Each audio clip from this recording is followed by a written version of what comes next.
trust you. If your animal doesn't trust you, it's going to be a hard-working relationship to continue.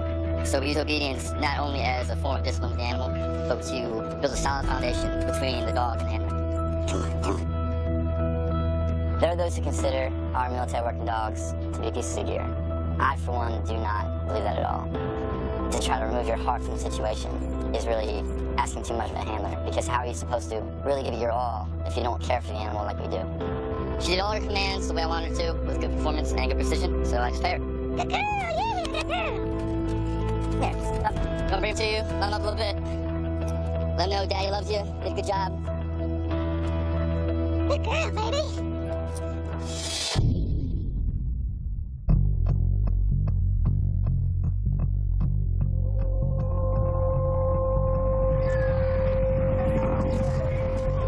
It's 10 a.m. Lance Corporal Farrell and Zora prepare to leave the safety of the base behind and go outside the wire to conduct a high-risk security operation.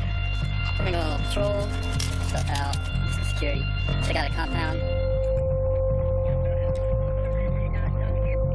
In the past, Taliban insurgents have used the homes in these outlying compounds to hide weapons and materials used to build improvised explosive devices, or IEDs. Before any of their fellow Marines can safely enter the compound, Farrell and Zora conduct a room-to-room search. When we go out on patrol, our whole mission is to keep everybody safe. We use Zora to detect any kind of IEDs. The IED is the Taliban's weapon of choice. Since the beginning of the war, these crude but lethal bombs are responsible for 2 out of every 3 coalition casualties. A dog's extraordinary sense of smell is the military's best defense against IEDs. The ability of military dog teams to find and disarm IEDs has made them the enemy's prime target. If there are explosive materials in this compound, Zora will find them.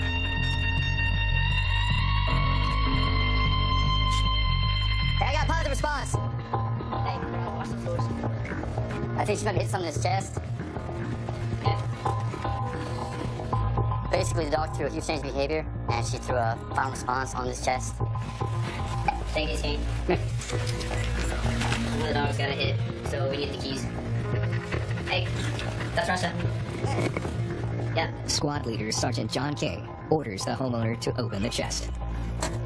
The homeowner is now acting very nervous, and he's saying that he doesn't have a key for a lock in his own house, which doesn't really add up because he owns the chest and he owns the property.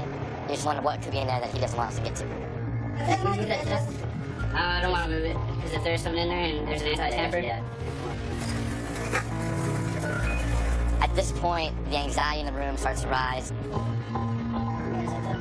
King tells the homeowner to go outside, grab some rocks, come back in, and start bashing the lock.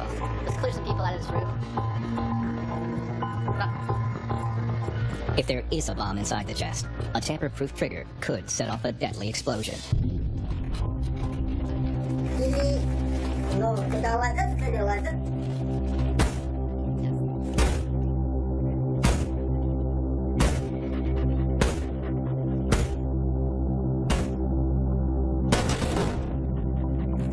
Is it open?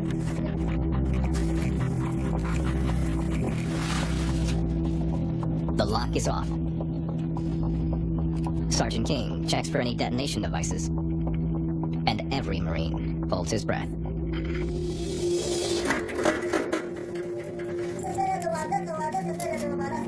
In here, got a bunch of matches. The matches are what threw Zora off and what gave her an interest in the chest in the first place, because there's an actual explosive chemical on the matches that dogs do hit on sometimes. Maybe the matches thrown her off. Yeah, that's what I was thinking. That's what I'm thinking. It's a relief to the guys walking patrol with us, knowing that our dogs are actually doing their job. Even if she's only finding a faint amount of odor on a match, that's really not going to hurt anybody. But still, the point is clear that the dog is doing her job. Good girl, baby! Our goal is to find something that can save someone's life, especially an American's life. And that's what we're here for. That's our job.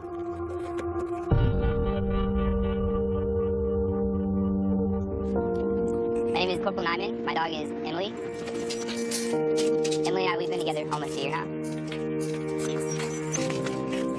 She's a beautiful dog. She's the best looking dog in the kennels, I think.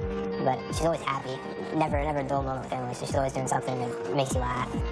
Oh, That's a fat lip. Yeah. Most people don't understand what it is to have a military working dog.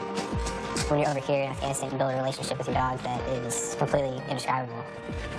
As humans, I think that we're kind of inclined to think that it's a dog, it's automatically a pet. It's not the case. This dog is your partner. Hello. Hello. You have to understand what your dog's thinking at all times, because if you miss one slight little clue your dog's giving you, it could be the difference between life and death. It's been less than a month since Corporal Nyman and Emily reported for duty in Helmand, Afghanistan. Today, they received orders for their first mission outside the base, a search for insurgent fighters, reported to be hiding out in a nearby village. We get a call from a unit, like, hey, we need 2 dogs, so we pack up our bags and load up. I'm ready to go out. I've trained for this for so long, I'm just ready to go and get to work. Before setting off, Nyman checks his helmet-mounted camera. He'll review footage recorded during the operation to analyze how effectively he and his dog performed their first time outside the wire. We're a combat tracking team. She doesn't smell explosives or narcotics, what she smells is humans. So while she's looking for that person, it's my job to look also for that person, but I'm looking on the ground for any signs of an IED that she can step on. A dog highly trained like Emily helped track down Osama bin Laden. This all right here is cleared, right? This is all cleared? Wow. We're walking through these alleyways and stuff, looking at the ground, making sure I don't see anything fishy. Nothing was happening. It was a really quiet day. But you have to always keep your mind in the game. You're always looking, keep your head on a swivel, because as soon as you drop your guard, something's gonna happen.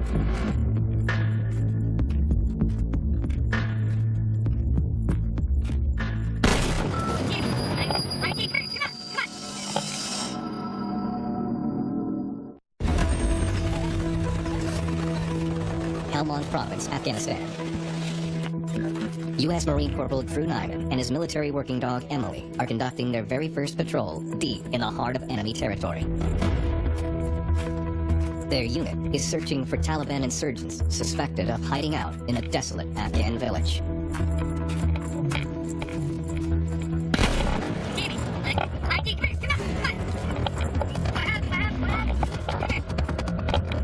One minute you're on patrol, everything's going good, and then next thing you know, it goes from quiet to the loudest explosion you've ever heard. An IED has struck a Marine on the other side of the mud wall. And you see things you kind of wish you didn't see. Oh my god. But it's not just you, your dog's in there too. She's looking around, she's still on edge.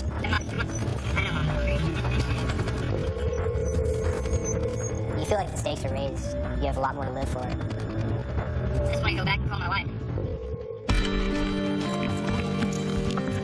My wife was back home alone, pregnant, and all I could think about was her raising my son by herself, It forces you to be on your toes and be on your game, so, you can make it through this, get home, and see your wife again.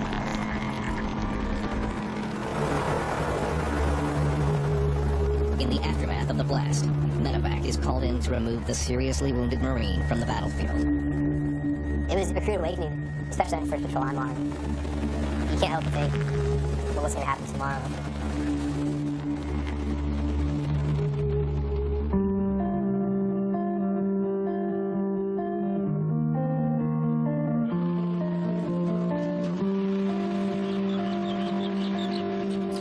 Hi, I'm Staff Sergeant Anderson. I'm from Chester, South Carolina. My dog is NW Diaza. She's a Belgian Malinois. She's a patrol explosive dog. I've been with her for about a year. She's 7 years old. She don't act 7. She's got a lot of spunk. So we have some good times together. To have that bond with them and know that there's a good possibility you're going to save my life out here, nothing beats that. Come on, bitch, I will fight. Oh, yeah, we'll fight. Come on. Look at you. Oz is actually the first female dog I've had. It's kind of made a bond a little bit closer with her, for sure. She takes things very personal. So if you get real personal with her, she gets real personal back with you. If you love up on her, she loves up on you. And honestly, to go through some of the stuff that you may go through out here, you want that bond. You want that dog to know that they can confide in you because you're literally putting your life in their hands. We got blue path going on there. Right to the sandbags, you're going to want to cut up that, all right? first objective? I've been in Afghanistan for about a month. I'm here to search for any IEDs, any bomb-making materials, weapons, anything of that sort, to help these guys better complete their missions. Staff Sergeant Anderson and Asa are training for Anderson's new role as Kennel Master. Let's go. The duties of this senior position are traditionally confined to the safety of the base. But Anderson has requested and received special permission to join his troops on patrol outside the wire. One of my mottos that my mentor told me a long time ago is you gotta lead from the front. I would be a hypocrite to sit here and tell them what to expect outside the wire when I've never been there myself. See you later and shit. Asa, come on, babe. I get some water. Anderson and Asa completed their combat training at Eielson Air Force Base in Alaska, an environment much different than the harsh summer conditions they endure in Afghanistan. Here, blistering daytime temperatures can reach 120 degrees. The heat can kill in a matter of hours. The biggest hurdles we got right now is we're having to transition her from cold weather to hot weather and getting her ready to work in this environment. The other day, no problem. Ready? Yes? Let's go. The scorching heat takes a toll on both dog and handler. Dehydration can diminish the dog's ability to detect IEDs, a serious problem that could prove fatal. Honestly, she wasn't actively searching very well, so that's just a matter of training those cues out of her and also slowing my pace down and treating it like an actual search itself. So some of that is on me. And then some of the conditioning, endurance, some of the heat issues, it's gonna come with time, but you gotta continue to press.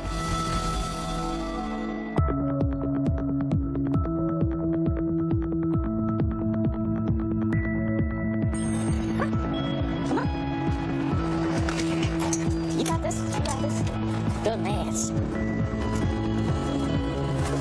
I'm Lance Corporal Derwin Shaw, out of North Carolina. My dog's name is Falco. He's an attack dog, and he's also an explosive detection dog. I was his first handler ever, both brand new. Just being around him all the time, it creates such a strong rapport with the dog that over time, the dog starts to know, who Daddy is.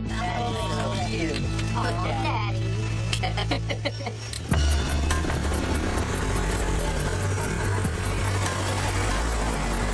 Lance Corporal Shaw and Falco are part of a critical security detail operating out of U.S. Marine Base Varioli on Afghanistan's notorious Highway 1. Nearly 2,200 miles long, it is the most critical supply artery in the entire country. It is also the most deadly. During more than 10 years of war, hundreds of troops and innocent civilians have been killed along this road by Taliban ambushes and IEDs. This checkpoint at Varioli is the gateway to the most hostile region in the country. Here, no one is above suspicion, and every stop and search is potentially lethal. Right now we're conducting a vehicle checkpoint, just trying to stop suspicious activity, suspicious locals passing by, and hopefully finding something in their vehicles. Just searching, man. Wanna check the back, buddy? Having my dog does make it easier being out here in Afghanistan. My dog is my best friend out here. Sit. Come here. Sit. If I get lonely, I talk to him. Good, man? You good? It's like trying to find a needle in a haystack out here. I trust my dog 100%. We'll soon find something. Vehicle searches are a necessary routine, but checkpoints are also prime targets for insurgent attacks. Oh, get covered. Watch out, John. Watch out. Don't push out. Yeah, someone's running in that area. Thank you, guys. Got it there? Yeah, I said he's not going running. Yeah, one guy's running this way. Unable to determine the source of the gunfire, the Marines stand down. Moments later, an approaching vehicle leaves little doubt how unpredictable this highway can be. They shoot him. Say, my brother. The man is bleeding heavily from a bullet wound to his stomach. The Marines suspect he could be an insurgent wounded in the recent firefight, but the occupants of the vehicle tell a different story.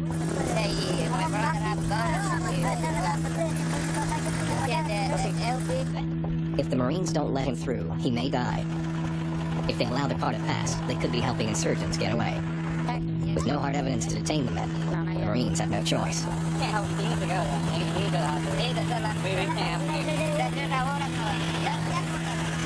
The car moves on, leaving uncertainty behind. Hey, come on, let's go. Let's go. Shaw and Falco make it back inside the high walls of Base Camp Varioli. But in Afghanistan, nowhere is truly safe. To the west! The 100 meters! In attack the burial ourselves. Geared up, we're gonna get on this post. Try to kill some out here. The Marines are taking fire from Taliban fighters hiding among the buildings just outside the base. There he's coming out again. You see him right there? Where's it come from? Hey! Make sure we got the A low-altitude observation plane spots 4 fighters planting IEDs close to the base. 562 has 4 individuals in a green line and unusual. Extreme close from observation. The insurgent gunfire is a tactical diversion designed to give the 4 insurgents time to hide the IEDs. We got some movement. We're inbound. The firefight ends as quickly as it began. A search and destroy patrol, led by Shaw and Falco, is dispatched to hunt down the 4 Taliban insurgents and find the deadly IEDs that they buried. It's a dangerous job in a dangerous country full of explosives. You don't know what's gonna happen. You gotta be on your toes at all times. IEDs, firefights, grenades. It's the type of mission that Lance Corporal Shaw and Falco have trained so hard for. And Shaw is eager to put both his and his dog's skills to the test.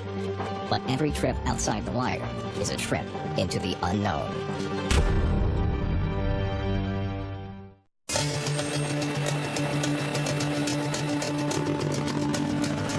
Easy, buddy. Come here, bud. After his base camp was attacked by Taliban gunmen, Lance Corporal Durwood Shaw and his military working dog Falco prepared to join their Marine unit on a patrol. My main job is to find IEDs. It's kind of nerve-wracking going out on a patrol because Afghanistan is not a place you want to be in.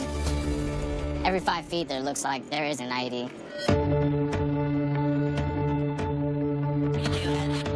Aerial surveillance revealed the gunfire was a diversionary tactic used to give 4 Taliban insurgents time to bury IEDs. Falco, come. The Marines conduct a door-to-door search of the neighboring homes, looking for the insurgents who planted the roadside bombs. Got an ID. Got a dude who was spotted placing IEDs and we made a positive identification. You never know who's going to be placing IEDs. It could be this old man or it could be that little kid. 4 locals suspected of planting the IEDs are rounded up and taken into custody. Now, the second and potentially deadlier phase of the operation begins. The search for the buried bombs. A local villager alerts the Marines to a possible IED in the vicinity. You say there was a hole? Yeah, but when I went today, there is no hole. They covered it. it. Yeah. Okay. They also marked with rocks. Rock line. Tell them we're going to bring someone out so they can get rid of the IEDs. You say, yeah, I think this is very dangerous. Tell them don't touch that ID. Okay. If they touch it, will blow up. Keep eyes on him. See if he's following. The unit's senior dog handler, Marine Sergeant John Peeler, gives newcomers Lance Corporal Shaw and Falco the lead position. Falco, down. Peeler feels this situation provides a perfect opportunity to put the rookie dog team's training to the test. Falco's a green dog. He just got out of his doggy boot camp. So, like Shaw, he still has a lot to learn. There's little things that he's missing, but I have high hopes for Kid. Falco and Shaw are dispatched to the suspected area. Falco, jump. Like all military working dogs, Falco has been trained to sit when he detects the scent of explosives.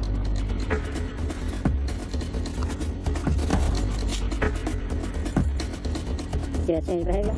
Yeah, he's sitting on it. Look, he's about to sit. Good boy. On the east side, there's an entryway into that compound. We got an ID in that entry point.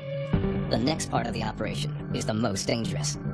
Confirming the exact location of the IED by hand.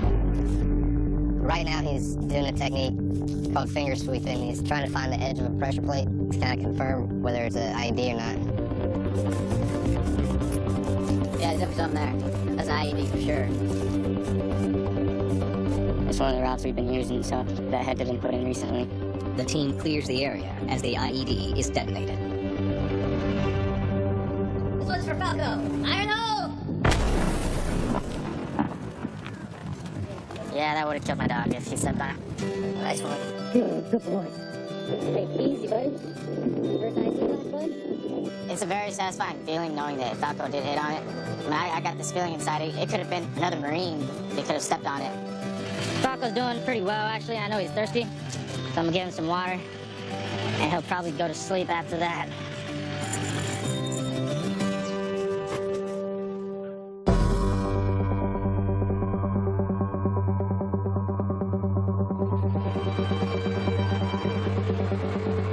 Back at base, Shaw's fellow Marine, Corporal Drew Nyman, reviews footage of the day 2 weeks earlier when he and his military working dog, Emily, came face to face with an IED.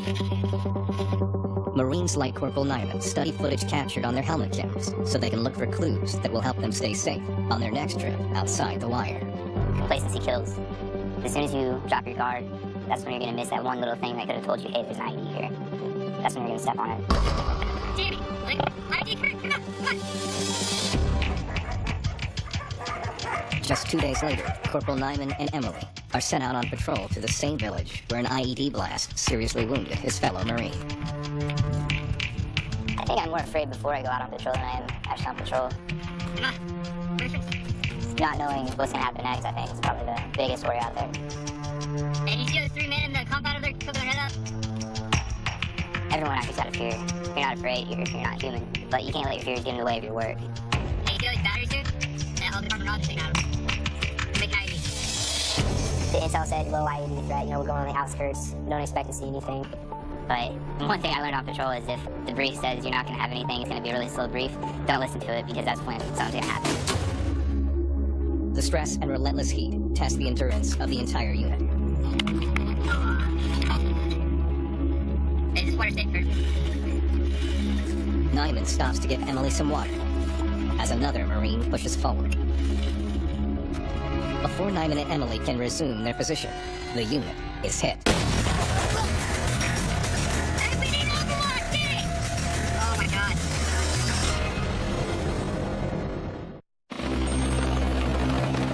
Helmand Province, Afghanistan. For the second time in just 3 weeks, Marine Corporal Drew Nyman and his military working dog, Emily, are just yards away from an IED blast. Let's go. Get it! I stopped for a second to give my dog water. The guys behind me continued over.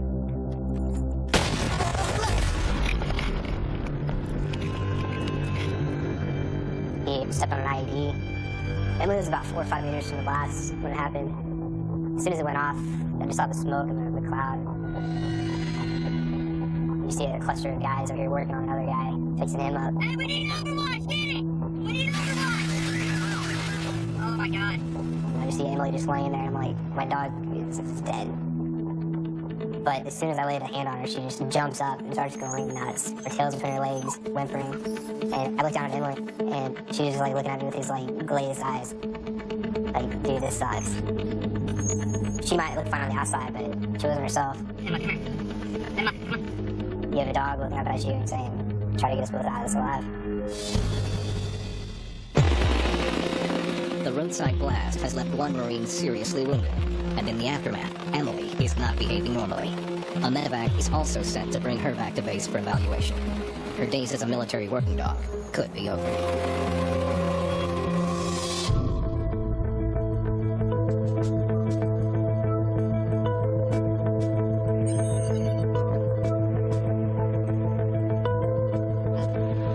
Air Force Staff Sergeant Len Anderson and his military working dog, Ozza, arrived in Afghanistan 3 weeks ago from their home base in Alaska, and now find themselves inside the belly of the beast. Known as the Horn of Panjwai, this small strip of land is literally the birthplace of the Taliban, and home to Muhammad Omar, the group's spiritual leader and one of the most wanted men in the world. In 2010, U.S. forces seized and took control of Panjwai. But deadly insurgent attacks continue nearly every day.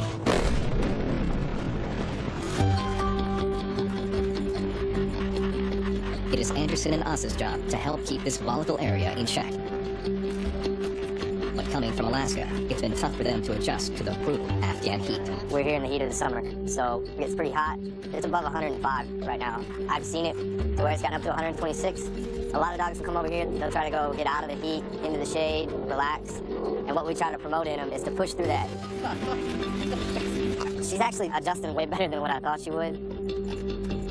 Today, Oz's skills are being evaluated by Anderson and his fellow handler, Army Sergeant Zuriel Berg. A special training device laced with an explosive set has been buried just below the surface.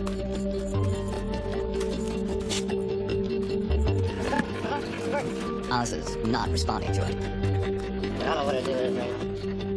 She did hit on it, but she kept going, so I'll just brush a little bit of dirt off of the area and then have her come back and see she'll hit it at a different depth. See if she's gonna do better now.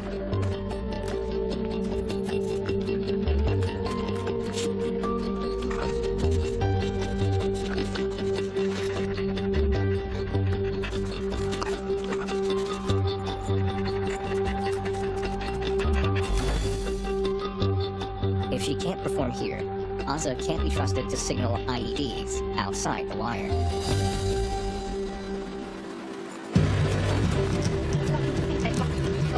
Anderson and Sergeant Berg give Ozza another chance to locate and signal that she detects the buried training device.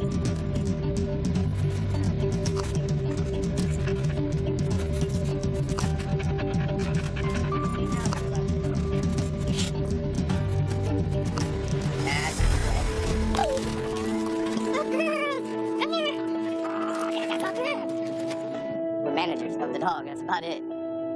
Only thing I can do is put my faith in Ozzy that she's gonna do everything in her power to bring everybody home.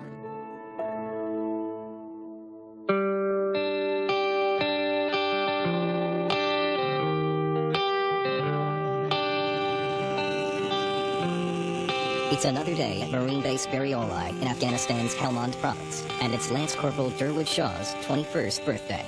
Fellow Marines John Peeler and John Reed have a little surprise planned for Shaw. Alright, hey, this is what I came up with. Got a variety of stuffed pound cakes, dessert bars, Rice Krispie treats, peanut butter dessert bar. We're gonna stack all this stuff together in some sort of cake-like fashion, and if he decides he doesn't want to eat it, it's going in his face. Rice Krispie treat go right on top, kind of like the cherry. When you're out here all by yourself and you have your family around you, the people that you're here with become your family, so it's important to come together and remember holidays and birthdays. Little birthday cake. Who's this? It's the cake man. 8 years old. Happy birthday, Shaw. It's your wonderful birthday cake. Now what is this? It's your cake. Honestly, I thought it was gonna be horrible celebrating my birthday here in Afghanistan, but it felt real good deep down inside. You know, it showed that people still cared even though I was in Afghanistan. That was pretty good. We give each other grief all the time, joking around, especially with Shaw and Falco. But the dog did shot beef on ID, nobody else knew it was there. We give him a hard time, but ultimately we really are proud of him. That's how we celebrate a birthday in Afghanistan.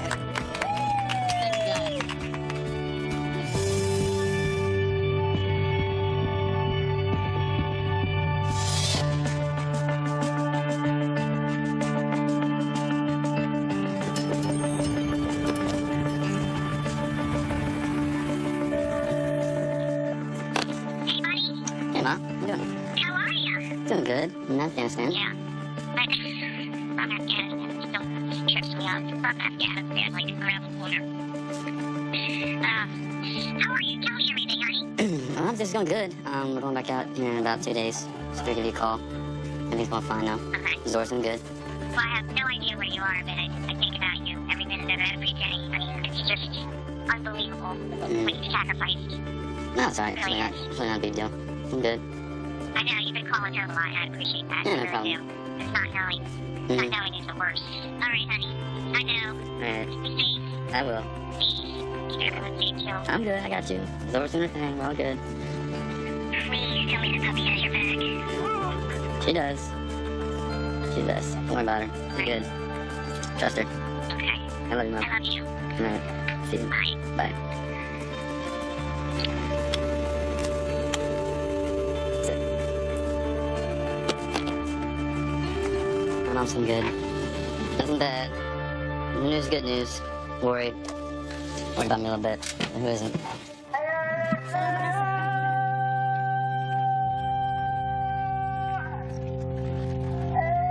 sound that you're hearing is their call to prayer. They do it just about every hour. Start about 5:30. They do it about every hour until the sun goes down. It's dawn at Camp Barioli. Lance Corporal Farrell and his dog Zora prepare to head out on an early morning patrol to look for insurgents. You good? You ready? You know the plan? Alright. Pumped up, huh? Pumped up? Ready? Huh? Ready? Ready! Come on. But before they can find the enemy finds them.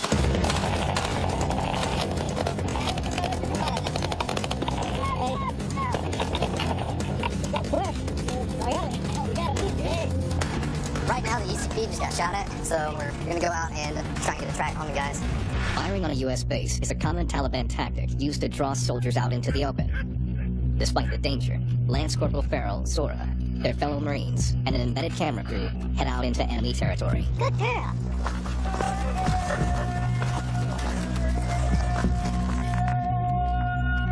The atmosphere's a lot different.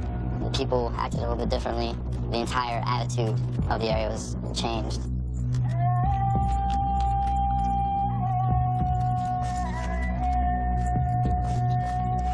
As the unit pursues the enemy, Farrell and Zora look for IEDs buried along their path.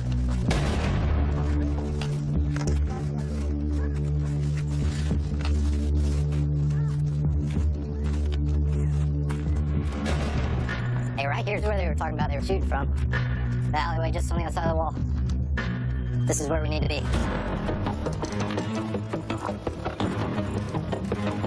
Hey, there's a dude in black. You're right. There's a dude in black down there. We were maneuvering. She was checking, she was searching. Doing a really good job. Halfway down the alleyway, I see something fly over the compound wall. What was that? It looks like a bird, it looked like a toy.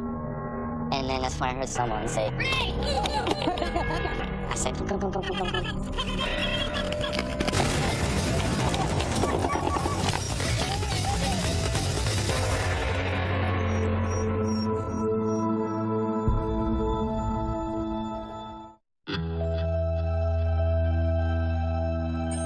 Helmand Province, Afghanistan. 21-year-old Marine Lance Corporal Kent Farrell and his military working dog Zora are on patrol outside their base camp when a grenade lands between them.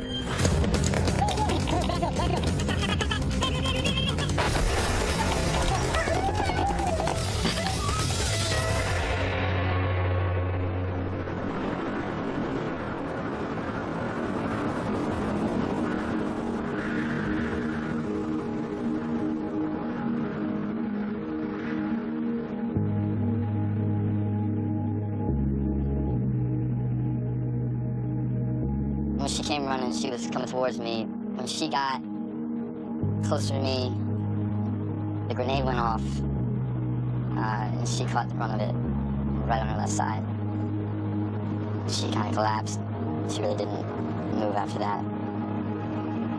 We took a pulse, and there's no pulse. There's nothing we could have done.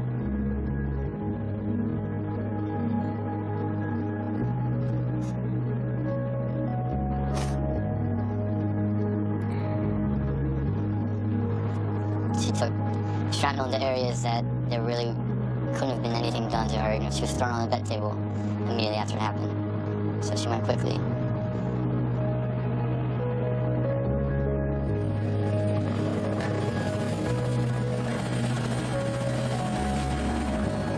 As we were taking off,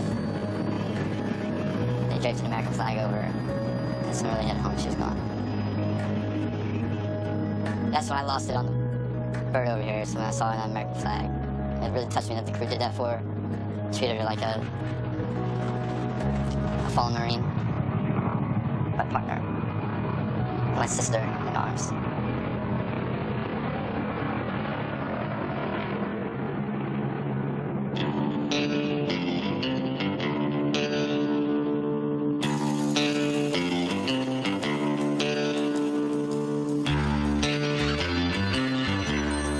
Miles to the west, in the Kandahar region of Afghanistan, soldiers from Command Outpost Irwin Gar are mounting a counterinsurgency operation.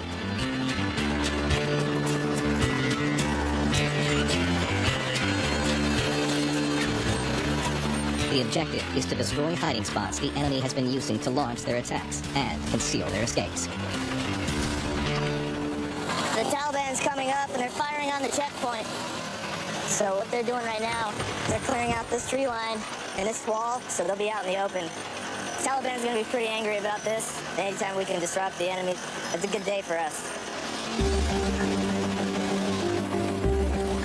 Military working dog teams search for any weapon stashes or IEDs that insurgents may have hidden in the area. It is Air Force Staff Sergeant Len Anderson and his military working dog Oz's first mission outside of camp.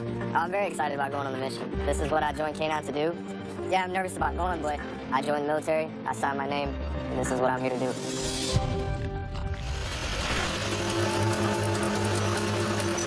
There is little doubt that the operation will incite insurgent reprisals. And within just minutes, enemy combatants are spotted taking up positions in the distance. The operation's security detail sets up a defensive perimeter.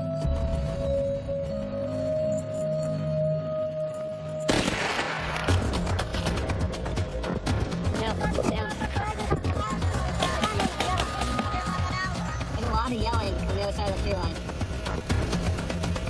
But they're right there at that push right to my 12. See him moving?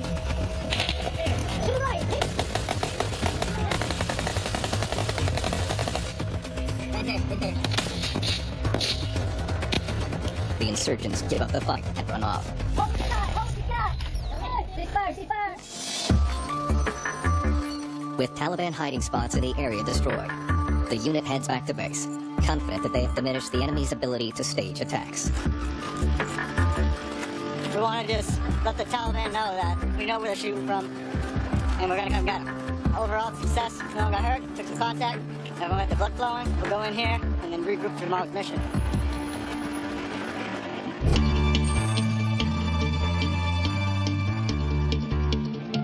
It's 4 a.m., and Staff Sergeant Len Anderson is getting ready to head back out on patrol. This time, Anderson and his dog Asa will be going deeper into enemy territory. But first, a few precious minutes to call home to Alaska. Hey, Kelly. Carly.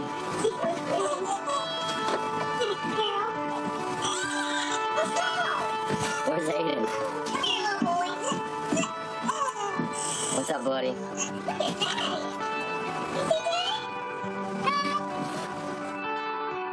My two kids are a little too young to realize what's going on. They're only 1 and 2. All they do is they know I'm gone. My wife, she's military as well. She understands what is asked upon me, so she doesn't ask too many questions, which I'm happy about. Where is Taser?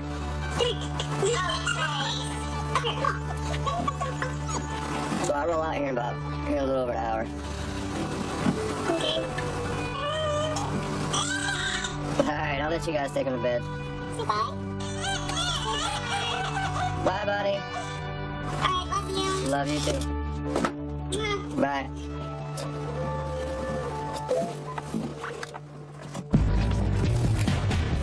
Hang out. Alright. Not gonna work. Alright, bro. Be safe, bro. Yeah. Alright. I'll see you later.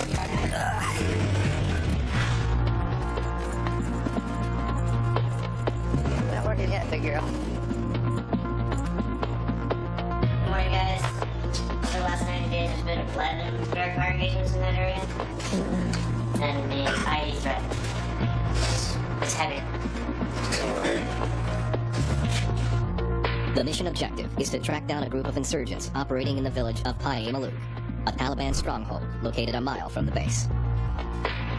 For nearly 2 weeks, the enemy has been staging almost daily attacks against coalition forces, their tactics growing bolder with each assault.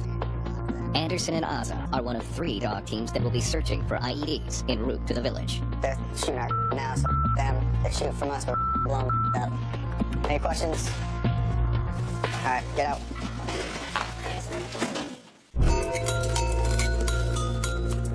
Asa, come here. Asa.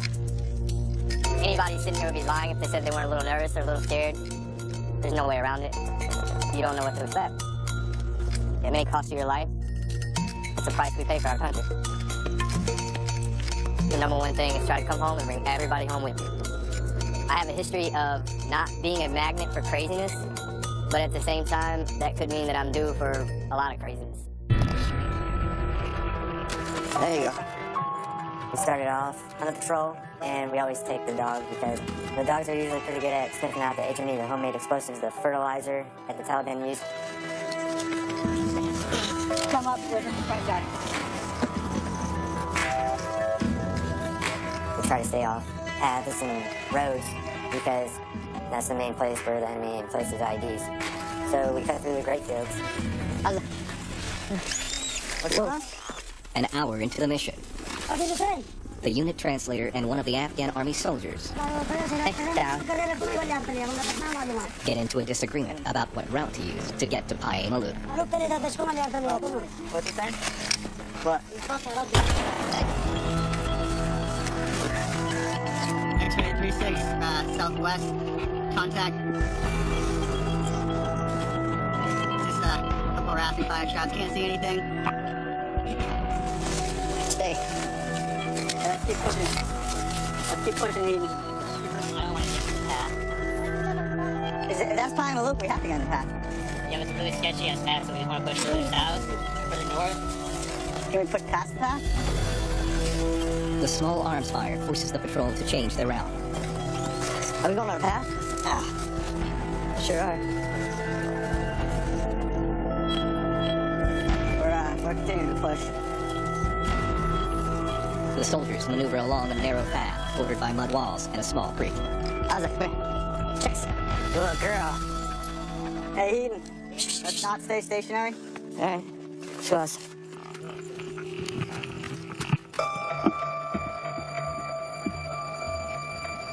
Got a guy walking up to your right. On this other side of the tree right there. To your right now. Is there a guy standing right? Hey, Lane, is there a guy standing right there? Walking. The suspected insurgent disappears into the trees. A moment later, the patrol encounters another local. Sergeant Heaton stopped the guy, told him, trying to go to Paye Maluk. So the guy said, okay. And then started walking on the path. Staff Sergeant Anderson and Asa push forward. Lieutenant McGrath contacts the patrol leader. Hey, Heaton. Can you get up this path? Very good. Going to the city, gonna eat a lot of IEDs. There's that motorcycle. Got that scout. Think so? No, no so.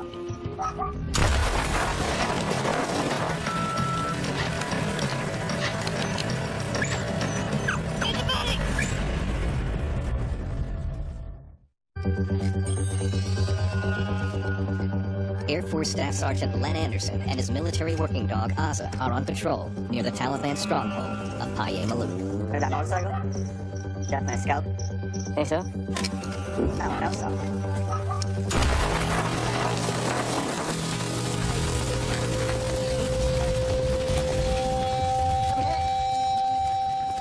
The two-man camera crew following Staff Sergeant Anderson is also caught in the blast. It stopped me dead in my tracks and blew right through me, the wave or whatever. The sound is intense. There was a ringing in your ear, like a pitch. And then you smell the chemical. You smell whatever they have in the bomb.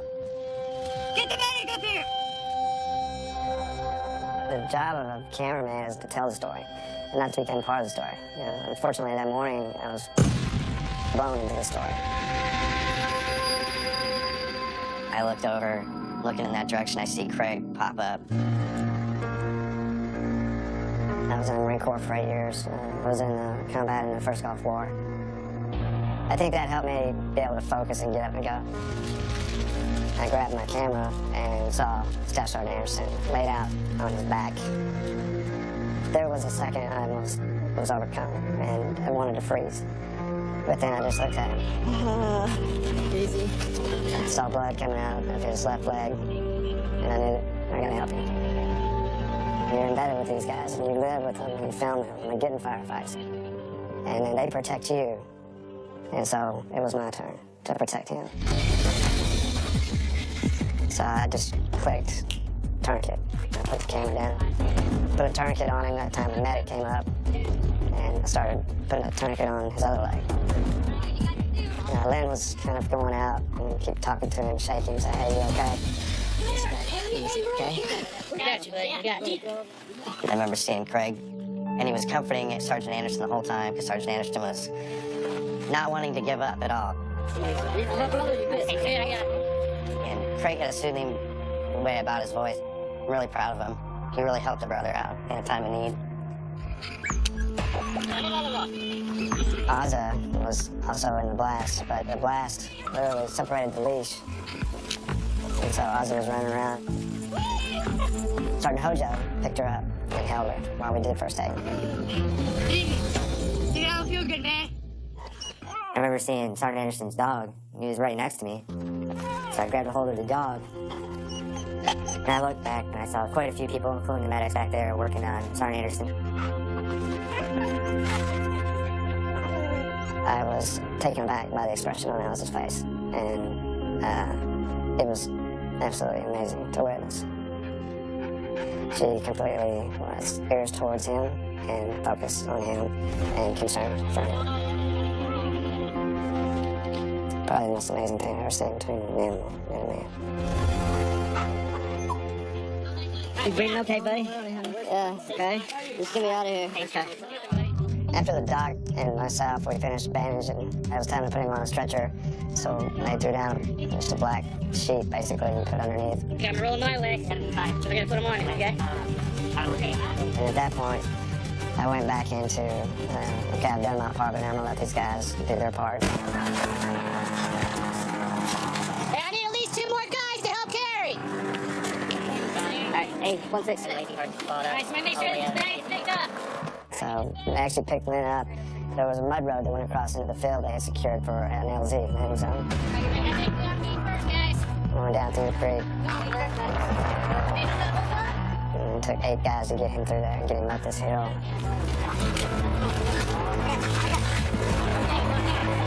And got him up into the field. They popped purple smoke and medevac came in. It was almost surreal when the dust came towards when all the soldiers leaned over him to protect him. That was, yeah, it was just what brothers do. They picked him up, took him across this cloud field to the chopper and loaded him up. Ozzy was also brought up. They loaded him up, and he flew to Kandahar. When the chopper was taken up, I ran back to get a better shot. But at the same time, I was thinking, will I see him again? I don't know.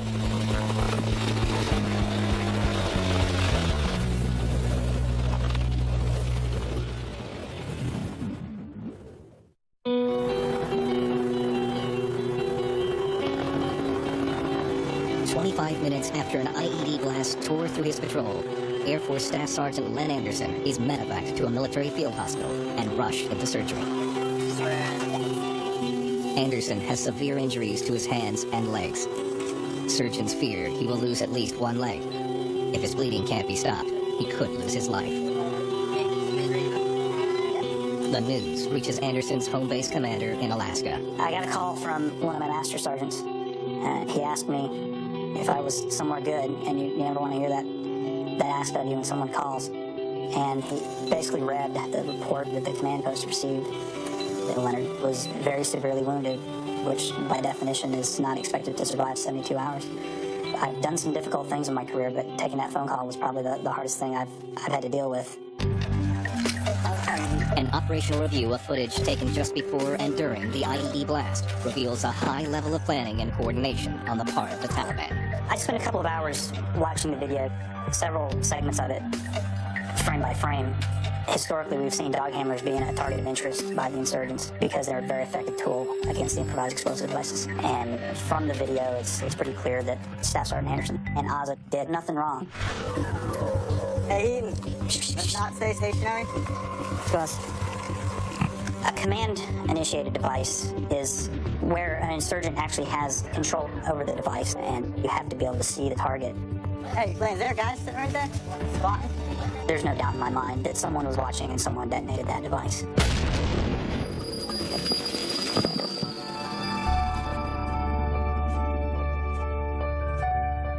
But the shining moment of that weekend was when I was finally able to talk to a nurse about Staff Sergeant Anderson and a strong pulse in his feet, getting fevers down, and looking okay.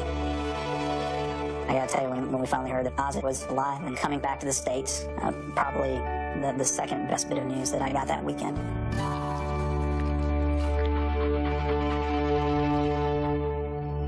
Anderson lost 6 fingers as a result of the blast. And although his ability to walk may be in doubt, his ability to fight is not. It's quite remarkable that he survived it all. But Lynch is a determined young man, and I don't think he's ever let anything stop him in his life, and he's not gonna let this stop him.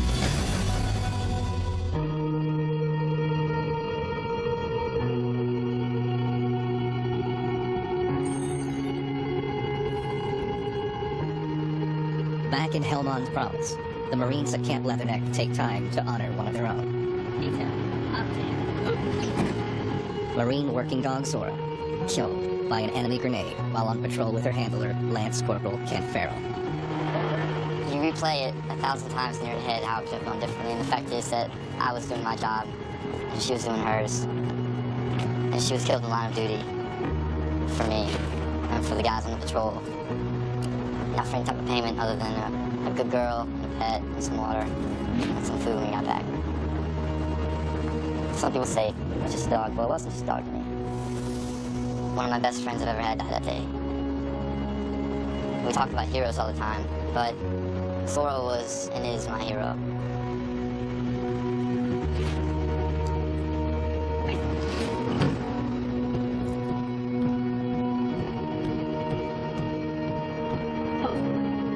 If I had to do it all over again, I wouldn't change a thing. Because she brought everybody home. And that's what's the most important part about the game that we play.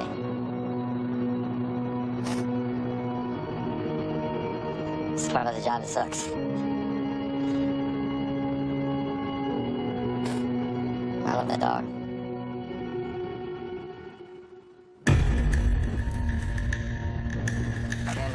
"20 miles north of Camp Leatherneck, Lance Corporal Durwood Shaw and his dog Falco are on patrol. It's the same area where Zora was killed just 1 day earlier. Come on. Hey, come. The Taliban presence here is extremely high. Shaw and his unit are under constant threat. But despite the dangers, the unit is determined to see that Zora's death was not in vain. Come on. Come. Get from that direction. Go, area. Yeah, move. Spot for your step.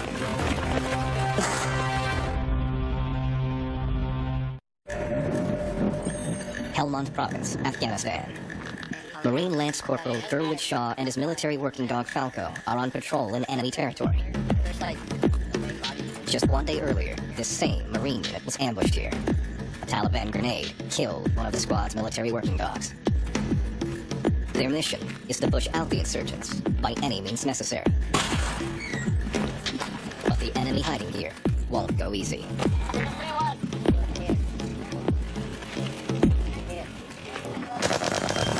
Came from that direction. Came from that direction. Yeah, move. Just watch where y'all step. Sean's unit storms a suspected Taliban compound. But securing the compound has its surprises. You guys may have to put some rounds in that if he comes close to me. We need an overwatch, man.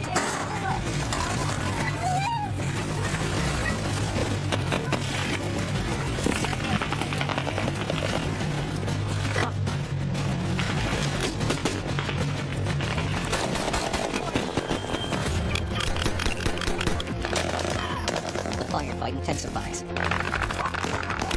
Falco remains calm amid the chaos and confusion of combat. Falco, down, down. Good boy. Faced with overwhelming firepower, the enemy fighters scatter into the distance and retreat.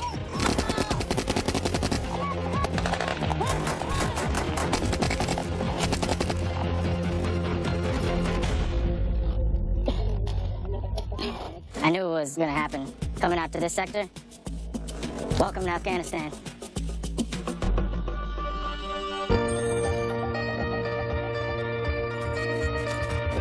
Two hours later, Shaw and Falco are relieved to return to base Barioli safely. He's ready for a nap. But Shaw is about to discover he has lost something very important in the heat of battle. You guys won't believe what I freaking lost, dude. Where are you? You guys help me look for it real quick in this mess. Falco. Gotta hope you find this thing, man. I know, man. I don't think my wife's gonna be happy, so. He unfortunately lost his wedding ring. It happens. It's Afghanistan. I'm sure his life is a little upset. Dog eat it? Did you eat it, buddy? Did you eat it? Which one are you more scared of? The Taliban or your wife finding out you lost your ring? Tell you the truth, I'd have to say my wife.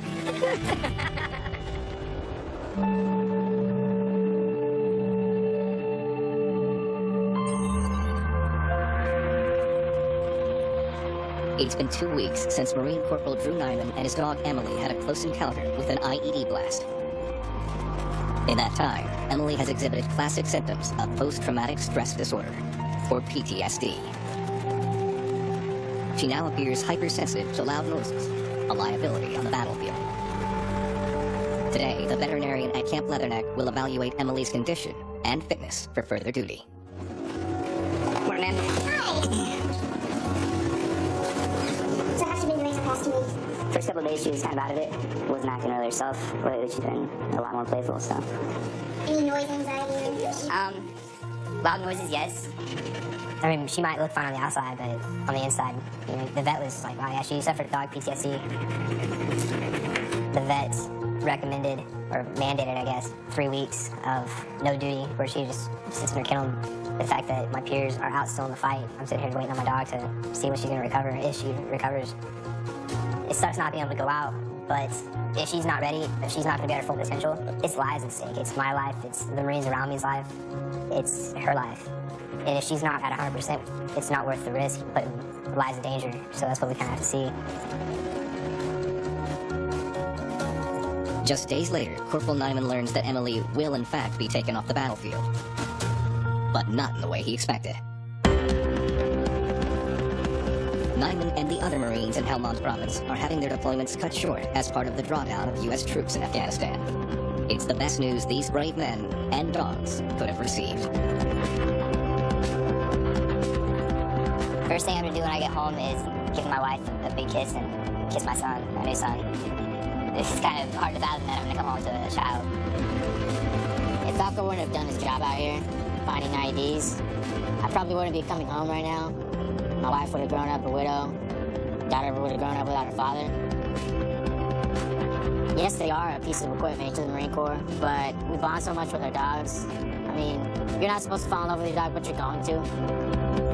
The fact that we're going home in good health and injury-free, it's definitely a blessing. But it's bittersweet because others weren't as lucky. You feel empty in a sense of it's never gonna be the same. You're never gonna have a Zora. But I'm going home in one piece, and I can still go home to my family. I can still tell them what happened. First thing I'm gonna do when I see my family is, one, I'll probably shed a tear to tell you the truth. You know, it's the first time I get to meet my daughter. And two, give my wife some love.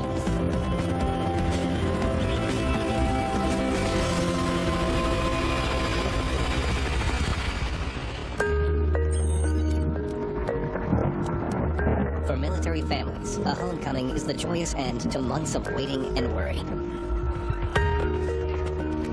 Today, Corporal Drew Nyman, Lance Corporal Derwitt Shaw, and Lance Corporal Kent Farrell are finally coming home.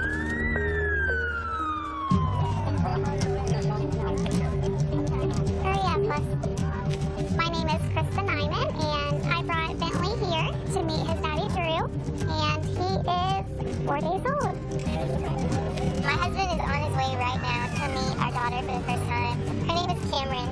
My husband probably doesn't know what to think. I don't think he's ever even held a baby before, so I'm sure he's a little nervous. What's that? My son is Lance Corporal Farrell. The last 4 months has been grueling, terrifying. I said to him, please, I was Zora take care of you.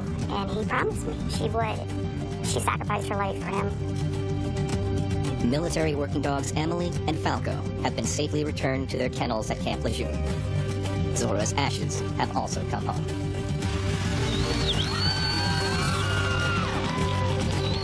A lot more people than I thought. Yeah, that's a lot of people. Here come the waterworks, fellas. You ready?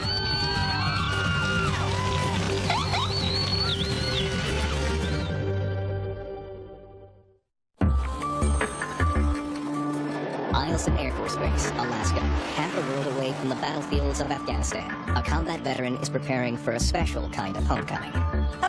Military working dog Azza hasn't seen her combat handler Len Anderson since they were both nearly killed in a Taliban IED blast.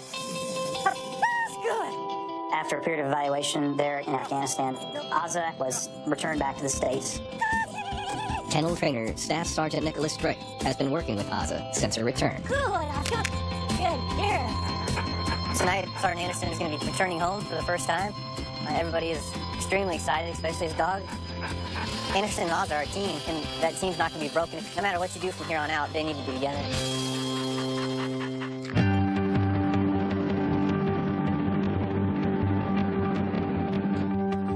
Len's friends, fellow dog handlers, and their canine partners have turned out in force to greet him. No one here has seen Len since the incident that nearly took his life, including the cameraman who helped save it. I wanted to see him, but I was scared to see him because I felt guilty that I was fine and he wasn't. I knew that he was hurt very, very badly, and then he wasn't even going to be able to walk. Even though he's physically beat up, I think what we're going to see is a handler who is an extremely resilient individual. And I think we're going to see the dog very excited to see Dad.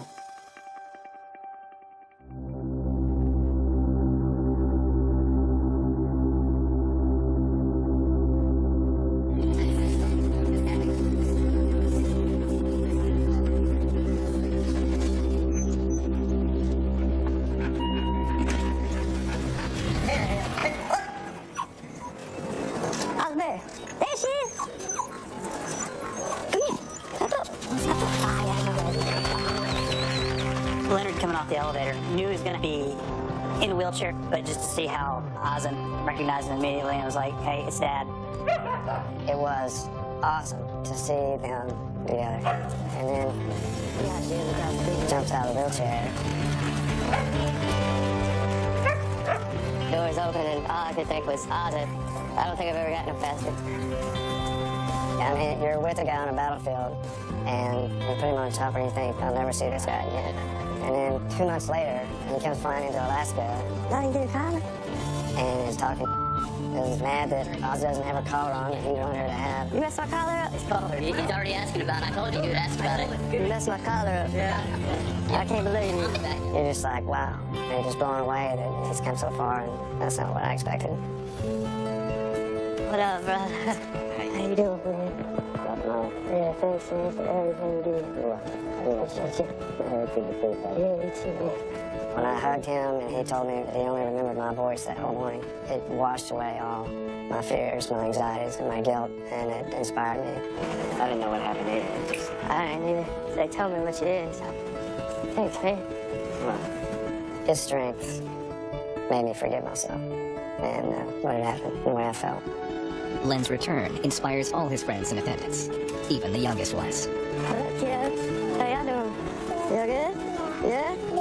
I missed y'all too. Yeah, good to have you home. How you doing, baby? She's happy to see you. I know. Just to see how easily he got up out of the chair and left it behind. Thrilled that he didn't go back in that chair. Come here. Show it to me. Show it to me. Hey, my girl. You miss me? Yeah. And of course, Ozzy going to Leonard, you could tell that definitely energized Len. I think it's going to be a great aid to Len's recovery. Man's best friend. Seeing them together is the way it should be. They keep an eye on each other. I know, young guy. I, as the commander, decided that it's probably best for Leonard and probably best for Ozzy that they get to spend a little extra time together and start that healing process together. Being with him in the hospital every day, I know how much he talks about Ozzy. So he's he's really excited to get her home with us. Roger. Let's go, man. Hey, the intentions are to adopt her. I still have to go through the process with the military. This is probably going to help the healing process. It's going to keep me active at home. For one thing, it'll teach me to start being able to throw a ball again or play with her, so that you can press on and kind of forget about what has happened. He's going to have this dog that was with him in his worst time in his life probably help him get back to the best times of his life.